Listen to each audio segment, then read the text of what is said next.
நண்பர்களுக்கு மதிய வணக்கம். இன்றைக்கி கரண்ட் பில் கட்டலான்னு சொல்லிட்டு ஏடிஎம்மில் போயிட்டு பணம் எடுத்துகிட்டு வரலான்ட்டு உள்ளே போனாங்க. சரியான ஜில்லுன்னு இருந்துச்சு. ஏசி சரியான குளிர். சும்மா அந்த 10 நிமிஷம் எடுக்கிறது 5 நிமிஷம் எடுக்கிறதுக்குள்ளாரே விடன்னு ஆயிடுச்சு. நம்ம டிசம்பர் மாதத்தில் எப்படி குளிருமோ அந்த மாதிரி ஆயிடுச்சு. அதை பார்த்துட்டு சிரிச்சுட்டே வெளியில் வந்துட்டு ஒருத்தர் சொன்னேன், சரியான குளிராக இருக்குதுங்க அப்படின்னு. ஆமாயா, நீ உள்ளே நின்றுட்டு சிவப்பாயிரும் அப்படின்னாரு.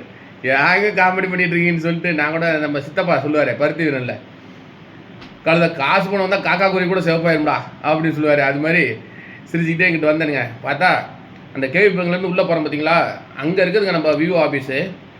ஏன்னு கேட்டிங்கன்னா, கொளக்குடி பஞ்சாயத்தில் பஞ்சாயத்து ஆஃபீஸு, தண்ணி டேங்கு, அந்த விவோ ஆஃபீஸ் எல்லாத்தையுமே இடிச்சிட்டு புதுசாக கட்டடம் கட்டிகிட்டு இருக்காங்க. அதனால் இப்போ புதுசாக அந்த கேவிபி பேங்க்லேருந்து உள்ள மேற்கம் போகிற வழியில் ஒரு மகளிர் சுயதொழில் குழு கட்டடம் ஒன்று இருந்துச்சு சின்னதாக. அந்த இடத்துல கொளக்குடி விஓ ஆஃபீஸ் செயல்பட்டு கொண்டு இருக்கிறது. தெரியாத நண்பர்கள் தெரிந்தவர்களுக்கு சொல்லவும். நீங்கள் இந்த காணொலியை காண்பவர்கள் அங்கே சென்று உங்களுடைய பிஏஓ ஆஃபீஸ்க்கு உண்டான வேலைகளை நீங்கள் செய்து கொள்ளும்படி கேட்டுக்கொள்கிறேன். நன்றி, வணக்கம்.